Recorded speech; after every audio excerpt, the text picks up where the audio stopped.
نبی پاک صلی اللہ علیہ وسلم کے مدینے آنے سے پہلے ایک شخص تھا، عبداللہ بن ابی سلول اس کا نام تھا۔ تو مدینے والے لوگ اس کو اپنا پیشوا مانتے تھے، اوس بھی خزرج بھی، اس کی تاج پوشی بھی کی، بڑی اس کی منتا تھی۔ جب حضور آ گئے تو اس کا کاروبار بند ہو گیا۔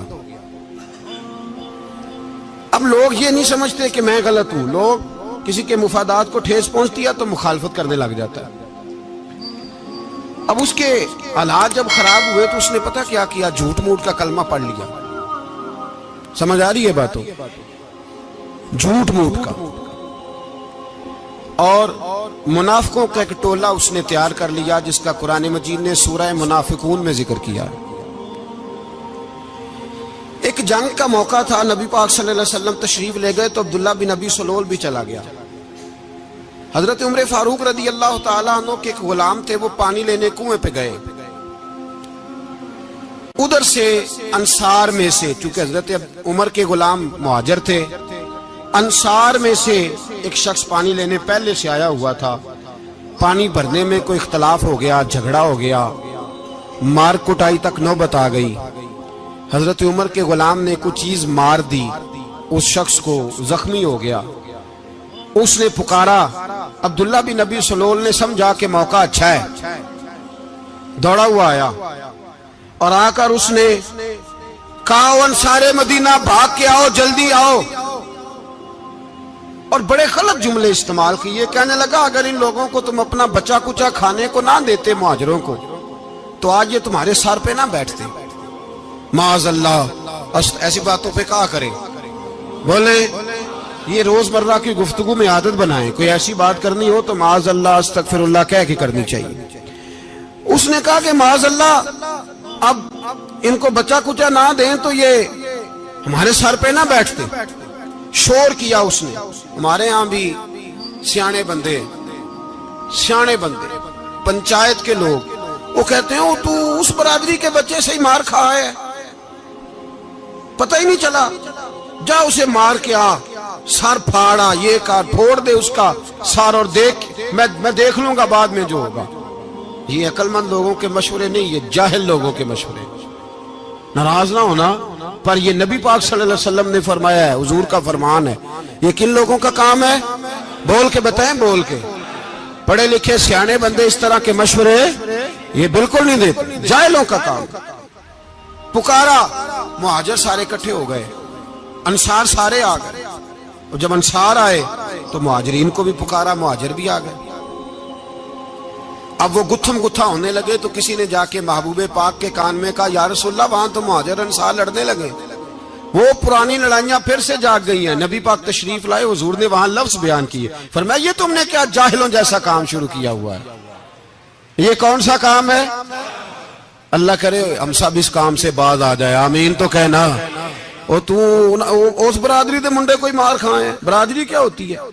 برادری تو تعارف کے لیے، اونچ نیچ کہاں سے آ گئی؟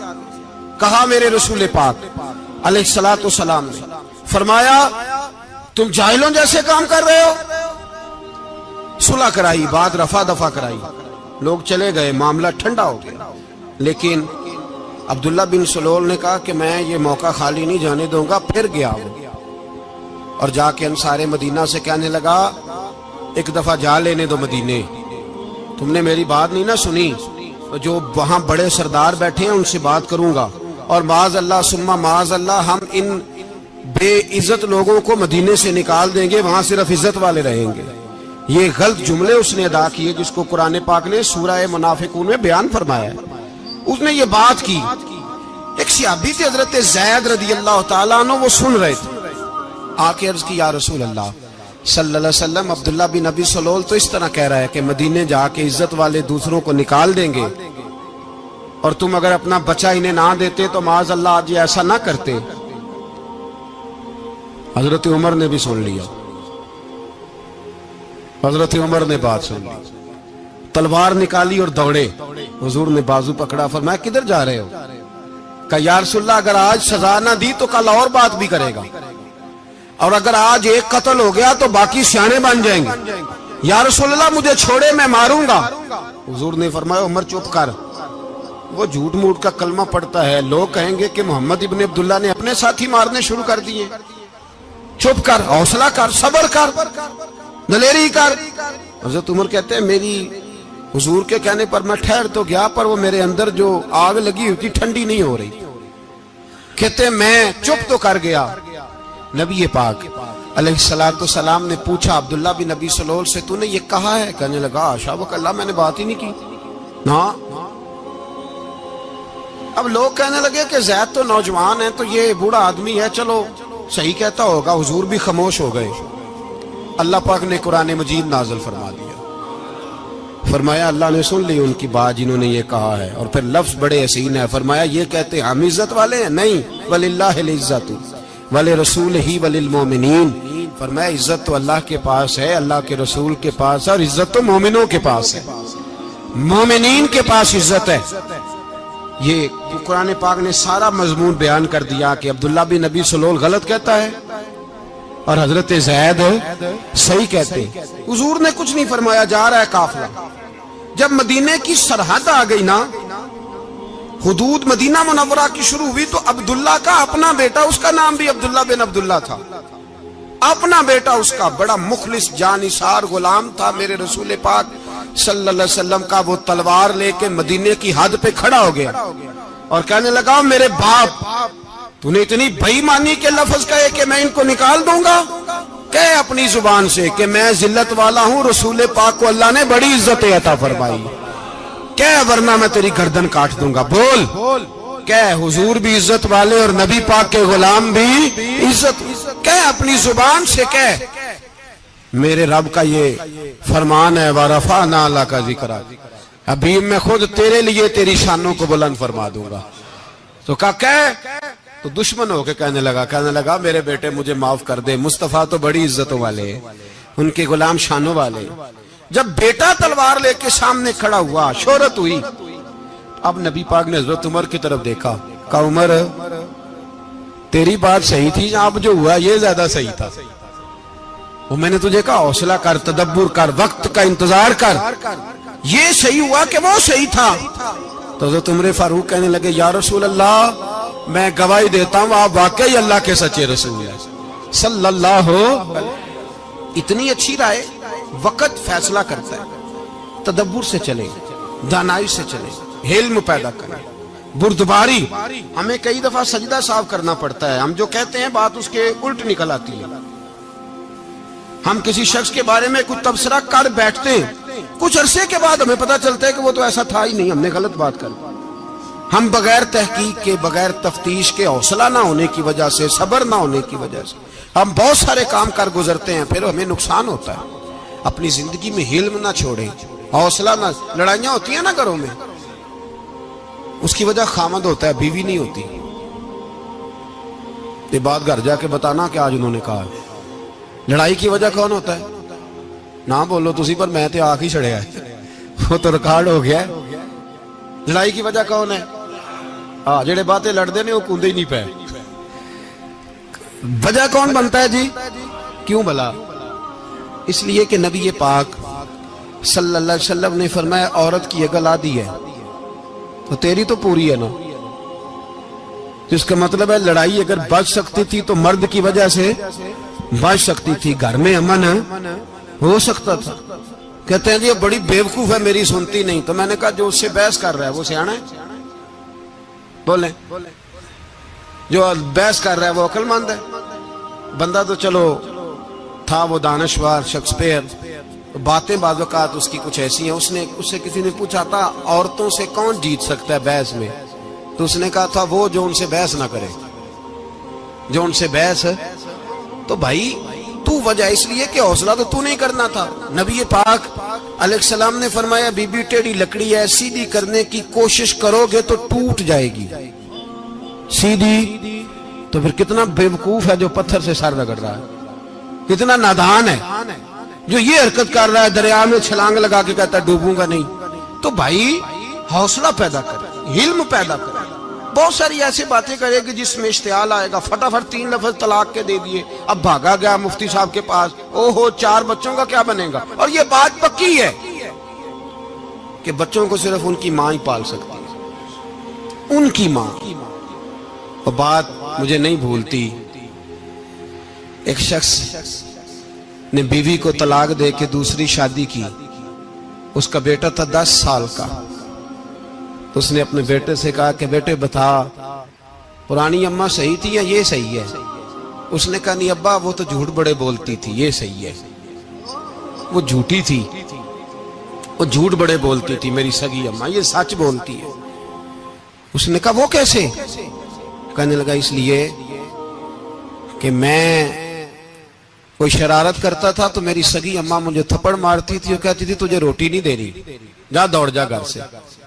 تو میں دوڑ جاتا تھا تو جھوٹ بولتی تھی نہیں دینی، پھر آدھے گھنٹے کے بعد مجھے ڈھونڈنے لگ جاتی تھی، ڈھونڈ کے لاتی تھی، پھر میری منت کرتی تھی، پھر مجھے کہتی تھی نہ مجھے ستایا کر، پھر میرا ماتھا چومتی تھی، پھر میری مرضی کا کھانا بنا کے دیتی تھی، پھر میرے منہ میں لقمے ڈالتی. جھوٹی تھی، پہلے کہتی ہے نہیں دینی، پھر پیچھے بھاگتی ہے. یہ سچی ہے، میں شرارت کرتا ہوں تو تھپڑ مار کے نکالتی ہے، پھر میں منتیں کرتا ہوں پر روٹی نہیں دیتی، پیر پکڑتا ہوں نہیں دیتی. سچ بولتی ہے، اپنی بات پہ ڈٹ جاتی. او بھائی بچے اس کی ماں ہی پال سکتی ہے، تو نے 3 جملے کہتے سوچا ہی نہیں، تیرا کا گیا تو یہ تو نئی بیوی ملے گی، اور اس کا بھی کیا گیا، اس کو بھی شاید شوہر مل جائے.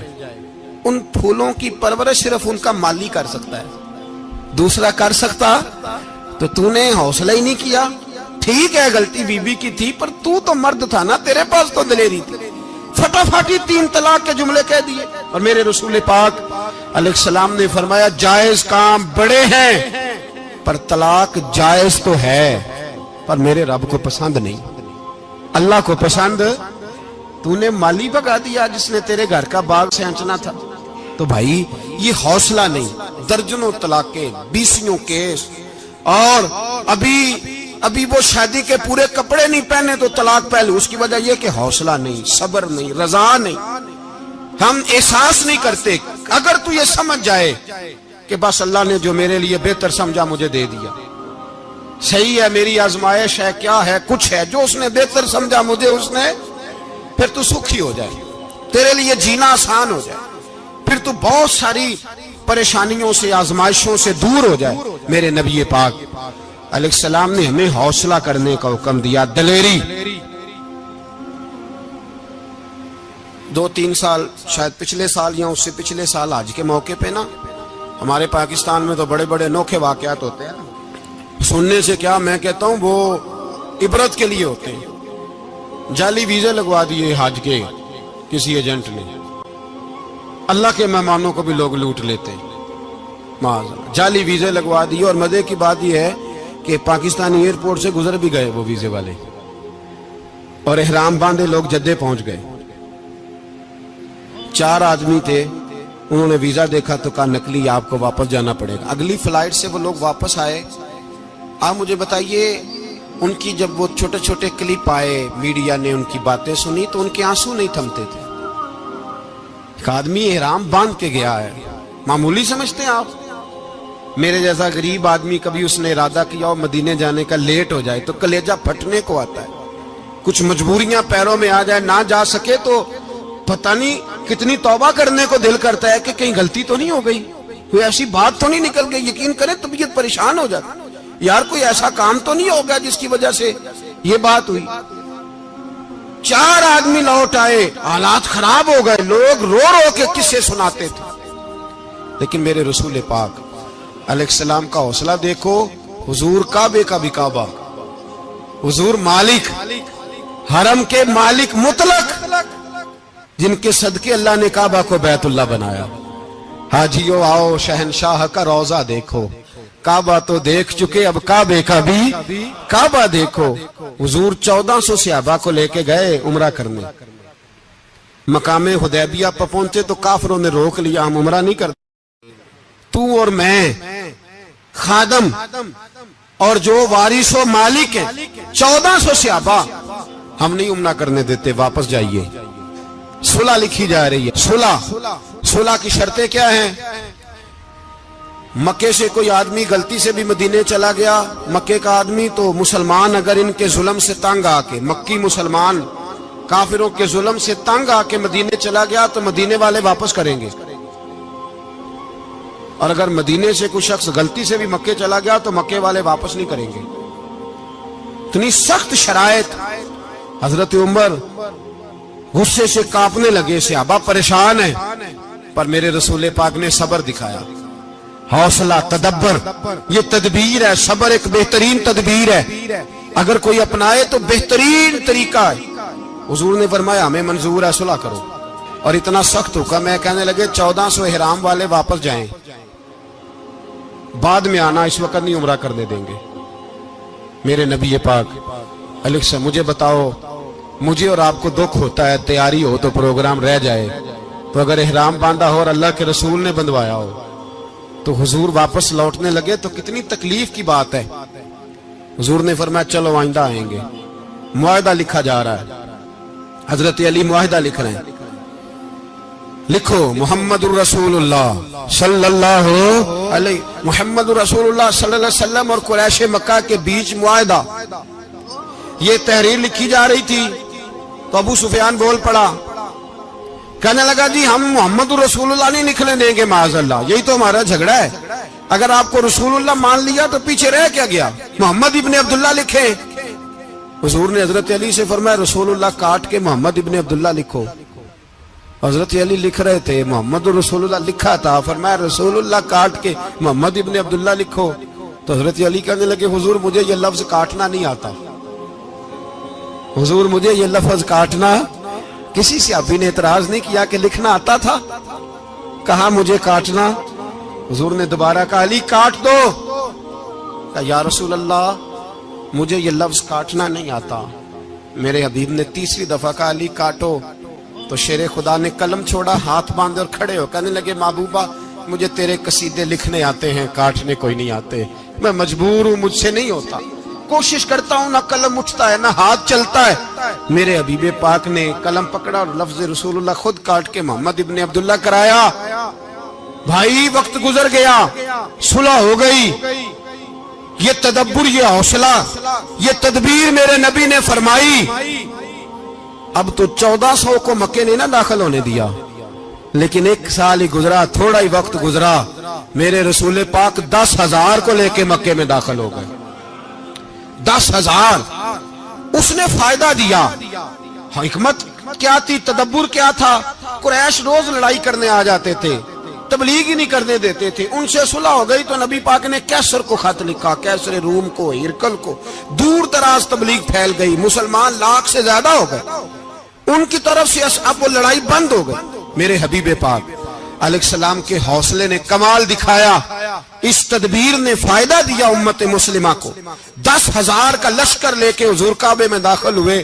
کل جو ابو سفیان کہتے تھے نا محمد رسول اللہ لکھنے نہیں دوں گا, آج وہ خود کہہ رہے تھے اشہد ان لا الہ الا اللہ واشہد ان محمد رسول اللہ صلی اللہ علیہ. کل جو کہہ رہے تھے کہ میں یہ لفظ نہیں لکھنے دوں گا, آج ابو سفیان کی حویلی میں لاکھوں لوگ, ہزاروں لوگ بیٹھے تھے اور سارے کہہ رہے تھے محمد الرسول اللہ, محمد الرسول اللہ, محمد الرسول اللہ صلی اللہ علیہ وسلم. میرے محبوب کی تدبر نے, فقاہت نے, اور پھر کمال ہوا. 1400 کہاں اور 1,44,000 کہاں, 1400 کہاں اور 1,44,000. 1400 کو نہیں جانے دیا عمرہ کرنے. میرے رسول پاک 1,44,000 کو لے کے حج کرنے چلے گئے. حضور نے حج کیا, ہر طرف لبیک لبیک کی صدائیں بلند ہوئی. یہ میرے نبی پاک کا تدبر ہے, حوصلہ ہے. اگر وقتی طور پہ حوصلہ کر جاؤ گے, دلیری کر جاؤ گے, آنے والا وقت آسان ہو جائے. حوصلہ نہیں, صبر نہیں, سکون نہیں, 2-4 باتیں, یہاں تک کہ لوگ ابا جی کی بات برداشت نہیں کرتے, ایسے جملے کہہ دیتے ہیں جو دوبارہ پلٹ کے نہیں آتے. ماں کو لفظ نہیں بولتے, باپ کی روح تک چھلنی کر دیتے ہیں وہ جملے. لیکن لوگ اس وقت حوصلہ کرنے, اور ہم پنجابی لوگوں نے تو گنجائش ہی بڑی دے دی ہے. کہتے ہیں بچہ ہے جے ایک ہی ہے, ایک میں حوصلہ کرے کی ہے ماشاءاللہ. تو اگر جوان ہو گیا تو کہتے ہیں گرم خون ہے, مکہ کم. اگر بوڑھا ہو گیا تو کہتے ہیں بوڑھوں میں حوصلہ نہیں ہوتا, نہ بچے میں نہ تو کس میں حوصلہ ہوگا؟ بولے کسی میں بھی نہیں. چھٹی سب کو فتویٰ مل گیا نا, یہ بچہ ہے جی, ابھی یہ تو بچہ ہے, آپ تو سیانے بیانے ہیں, یہ بچہ ہے. کمال ہو گئی ہے بھائی, کیا مطلب ہے بچہ ہے؟ بچے کو سارا پتہ ہے, ہر چیز اسے آتی ہے, حوصلہ کرنا ہی نہیں آتا. اور پھر کہہ دیا وہ تو گرم خون ہے. وہ کیا بات کرتے ہو, گرم خون؟ ابے کے گلے پڑ گیا گرم خون, اس کو کھڑا کرو نا ایس پی کے سامنے اور اس کو مار تھپڑ اس کے منہ پہ, تیرے گرم خون کا پتہ چلے. غریب کے یہ گلے پڑ گئے, اس کو کھڑا کرو ایس ایچ او کے سامنے, پھر پتہ چلے گا خون کتنا گرم ہے. وہاں بالکل چپ ہے, بالکل خاموش ہے. اور گرم خون اس کا صرف اماں کے لیے, جلال صرف رہ گیا اگر غریب گھر کی بیٹی بیاہ کے لایا تو صرف اس کے لیے. کوئی ایسی بات نہیں, ہم بڑے سیانے, ہمارا غصہ بڑا سمجھدار ہے, ہمارا وہ گرم خون بڑا سیانا ہے. وہ جہاں دیکھتا ہے کہ معاملہ ہلکا ہے تو وہاں وہ گرم خون جلال میں, اور جہاں دیکھتا ہے کہ سامنے والا تگڑا ہے تو وہاں وہ گرم خون فوراً ٹھنڈا ہو جاتا ہے. حوصلہ پیدا کرے. زندگی حوصلے مند لوگ جیتے ہیں, جو حوصلے مند نہیں ہوتے وہ تو زندگی کا ایک سال لطف سے نہیں جی پاتے. حوصلہ کریں, مسکرائیں. میرے نبی پاک صلی اللہ تعالی علیہ وسلم نے نا عثمان بن طلحہ, کعبے کی چابی ان کے پاس ہوتی تھی. حضور نے ایک دن فرمایا عثمان, اچھا یہ نہیں تھا کہ عثمان خاص لوگوں کو چابی کعبہ کھول کے دکھاتے تھے, بلکہ ان کو قریش کی جانب سے یہ حکم تھا کہ جو بھی تجھے کہے تو نے کعبے کا دروازہ کھول دینا. نبی پاک علیہ الصلوۃ والسلام نے نا ہجرت سے 2-4 دن پہلے کہا کہ عثمان ذرا چابی دو, میں نے کعبہ اندر سے دیکھنا ہے. بڑے ٹھنڈے دل سے ذرا سننا, ادھر دیکھو میری طرف, ادھر دیکھیے گا ذرا میرے بھائی. میں نے ایک بندے سے کہا یار پانی کی بوتل دینا دکاندار سے, ایک ہے اس نے کہہ دیا نہیں میرے پاس. اس بات کا کوئی غصہ بولیے, اور اگر وہ کہے سارے زمانے کو ملے گی آپ کو نہیں دینی, پھر بولیں میرا خیال ہے چپ کر کے ہنس کے آ جائیں گے, سوال ہی نہیں پیدا ہوتا. ہم کہیں گے مجھے نہیں نہ دینی, تو نے تو دکان اٹھا یہاں سے بند کاری سے. کیا مطلب ہے سب کو دینی ہے تجھے نہیں دینی, کیا معنی ہے اس کا؟ لے کے جاؤں گا, جھگڑا ہوگا, بحث کریں گے. عثمان بن طلحہ سے حضور نے فرمایا دروازہ کھولو, کعبہ دیکھنا ہے. عثمان کہنے لگا میں ساری دنیا کو دکھاؤں گا, آپ کو نہیں دکھاؤں گا. کتنی سخت بات ہے, پر قربان جائیں رسول اللہ کے حوصلے پہ صلی اللہ علیہ. عثمان کہتے ہیں میں نے یہ بات کی تو نبی پاک مسکرانے لگے, اور میں اچھا نہیں دینی, تو حضور نے نا مسکرا کے اور میری کمر پہ تھپکی دی, فرمایا اچھا یاد رکھنا یہ چابی میں تجھ سے لے لوں گا, اور جس کو میرا دل کرے گا میں اس کو دوں گا. عثمان کہتے ہیں روز رات کو نبی پاک کے یہ جملے میرے کانوں میں گونجتے تھے کہ حضور نے فرمایا. کہتے ہیں جس دن پتا چلا نا نبی پاک 10,000 کا لشکر لے کے آ رہے ہیں, تو ابو سفیان میٹنگیں کر رہے تھے, مکے کے سارے سردار تیاری کر رہے تھے, اور میرے کانوں میں ایک ہی لفظ تھا کہ حضور نے فرمایا میں چابی لے لوں گا, پھر جس کو میں چاہوں گا اسے دوں گا. عثمان کہتے حد ہو گئی, وقت گزر گیا, حضور آ گئے, طواف فرمایا, اور طواف کے بعد میرے نبی پاک علیہ السلام نے فرمایا بلاؤ نا ذرا عثمان کو. عثمان کہتے ہیں میں چابی لے کے آیا تو دوسرا جملہ کوئی نہیں. ساڑھے نا کوئی بندہ مشورہ دے وے دی نہ منیے تے جے کام مونجو ہو جے نا, جن جو نے مشورہ دیتا سی تے وہ نال ہی غوث پاک بن جاندا ہے. تینوں آکھیا سی نا فوراً ہی داتا علی اجمیری ہو جاندا ہے. وہ کہندا تینوں پتہ نہیں میں کڈا ولی اللہ, تینوں میں آکھیا سی میں انج نہ کر, اور بندہ پریشان ہوتا ہے کام الٹ ہو گیا, اور لاگوں آکھی جاندا ویکھو جی میں تے تانوں پہلو ہی آکھیا سی. جی عجیب بات ہے, شیخ چلی کی طرح پیچھے پڑ جائے گا, میں نے تو پہلے ہی کہا تھا. او بس کر یار, اب تو خواجہ معین الدین اجمیری ہو گیا, بس کر. مشورہ ہی ہوتا ہے, کسی کا مل جاتا ہے اور کسی کا نہیں لیا جاتا. فوری طور پہ بندہ اٹھ کے نا تو ولایت کی 4تھی سیڑھی پہ چڑھ جائے گا, کہے گا میں تو ابدال وقت ہوں, میں قطب دورہ ہوں, میں نے تجھے کہا نہیں تھا. بس کر یار, کئی دفعہ مشورے صحیح ہوتے ہیں, کئی دفعہ صحیح. بولیے نبی پاک صلی اللہ علیہ وسلم کی احد کے دن خواہش یہ تھی کہ اندر رہ کے لڑنا ہے. جوان صحابہ نے کہا باہر جا کے لڑائی کرنی ہے, حضور نے باہر جا کے جنگ کی. بظاہر مسلمانوں کو شکست ہوئی, حضور نے ایک دفعہ نہیں کہا کہ میں نے تمہیں کہا نہیں تھا اندر رہنا ہے, بس ہو گیا جو ہو گیا. اب اس میں فٹافٹ اگلے کو حوصلہ دو، کوئی عرض نہیں یار. نبی پاک سب بولیے صلی اللہ علیہ وسلم، میرے حبیب پاک علیہ الصلوۃ والسلام نے نا کہا عثمان کو بلاؤ. عثمان آئے تو عثمان کہتے میں نے چابی دی تو میں تیار تھا، میں تیار تھا کہ اب میری بات ہوگی اور رسوائی ہوگی. لیکن کہتے ہیں قربان جائیں مصطفیٰ نے تو یہ جملہ بھی نہیں کہا کہ میں نے تجھے کہا نہیں تھا، یہ بھی نہیں کہا. حضور نے چابی لی، کعبے کے بت صاف کیے، نماز پڑھی، واپس آئے. فرمایا عثمان میرا وعدہ تھا تیرے ساتھ کہ جس کو میں چاہوں گا چابی دوں گا، یہ لو چابی میں تجھے ہی دینا چاہتا ہوں، لے لو رکھ لو. عثمان کہتے ہیں وہ چابی نہیں میرے طرف آ رہی تھی، میری طرف ایمان آ رہا تھا. وہ چابی نہیں آ رہی، ایمان آ رہا تھا میری جانب. کہتے ہیں میرے ہاتھوں میں چابی آئی اور میری زبان پہ کلمہ توحید جاری ہو گیا. بھائی تدبر، حوصلہ، صبر، رضا، ہمیں تو ٹائم بھی نہیں گزارنا آتا. گھر کا ماحول، گھر کے اندر رہ کے لوگ دکھی ہیں، اس لیے کہ ہماری طبیعتوں میں حوصلہ نہیں، ایک منٹ کے لیے نہیں، ایک سیکنڈ کے لیے بھی ہم یہ برداشت نہیں کرتے کہ چلو تھوڑا انتظار کریں، وقت کو دیکھیں، موقع کو دیکھیں. میرے نبی پاک علیہ الصلوۃ والسلام پہ اتنی مصیبتیں آئیں کہ پہاڑ پہ آتی تو وہ ریزہ ریزہ ہو جاتے، لیکن کسی مقام پر بھی حضور علیہ الصلوۃ والسلام شکوہ کرتے نظر نہیں آتے.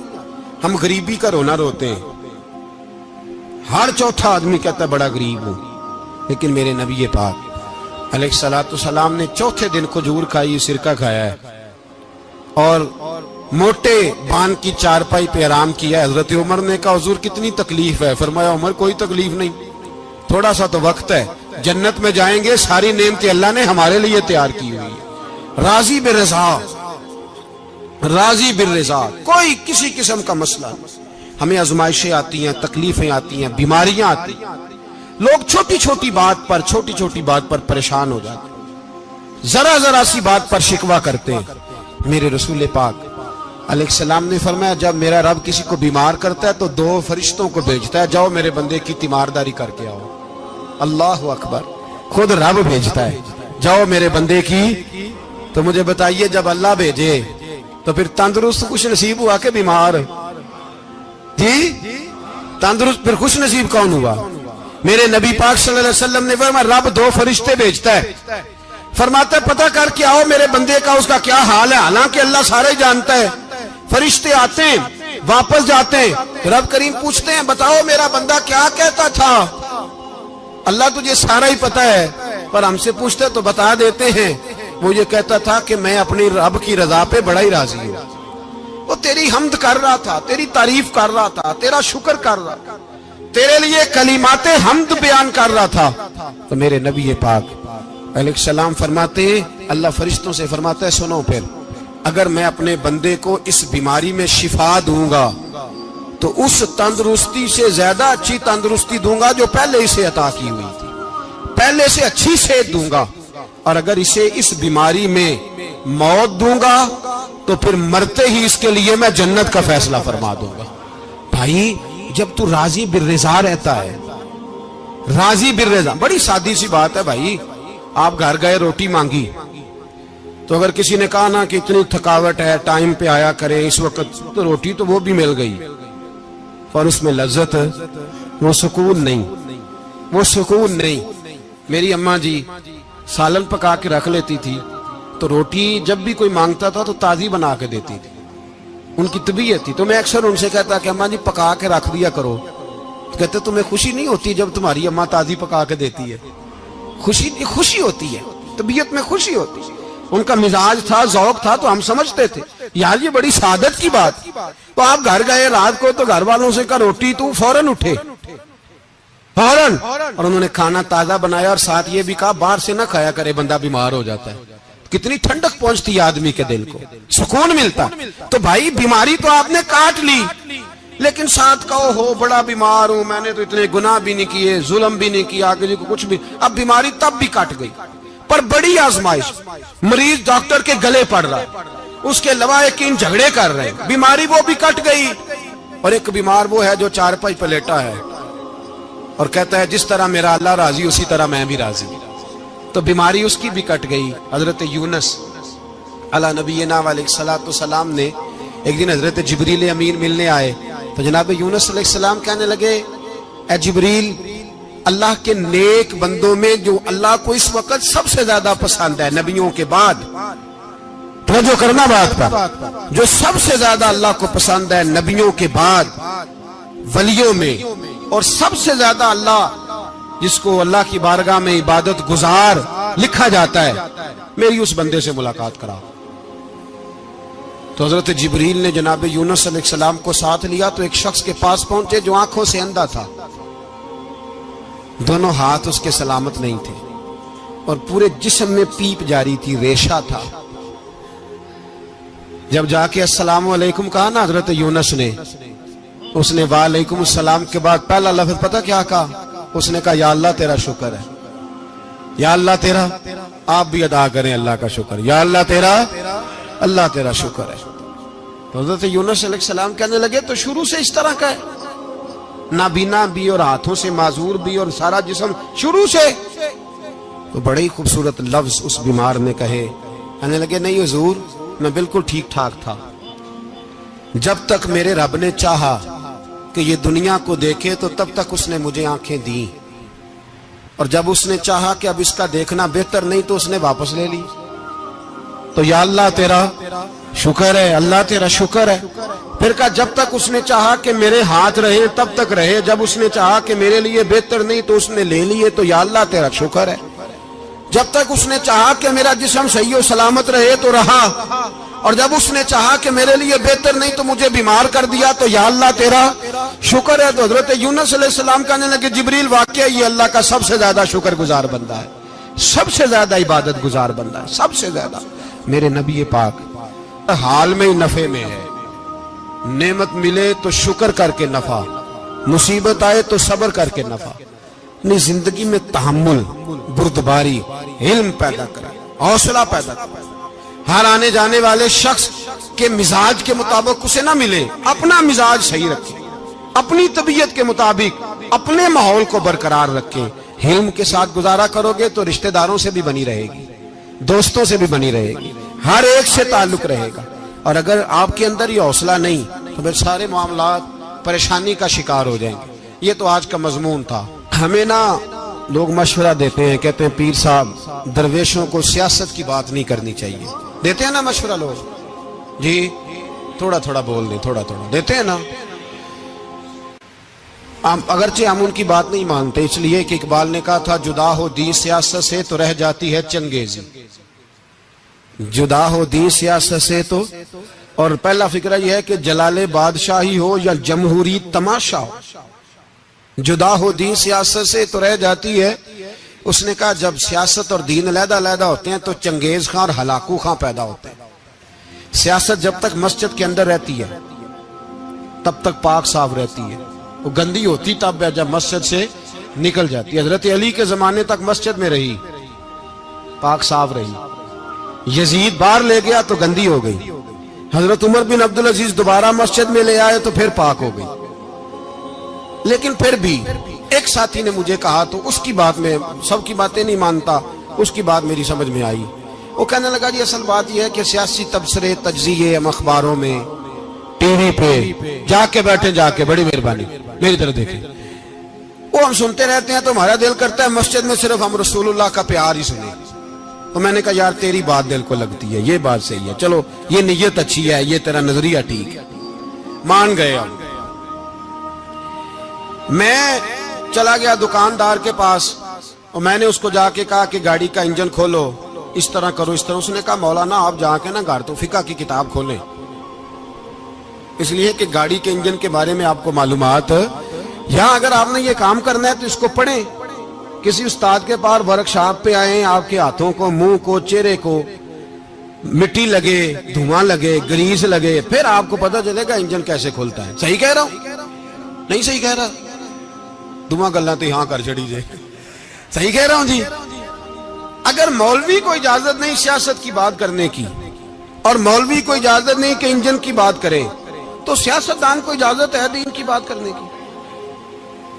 یہاں تو وہ آئے نا مدرسے میں پڑھے، پورا دین حاصل کرے، پھر وہ بولے تو پھر تو ٹھیک ہو گیا۔ لیکن جب اسے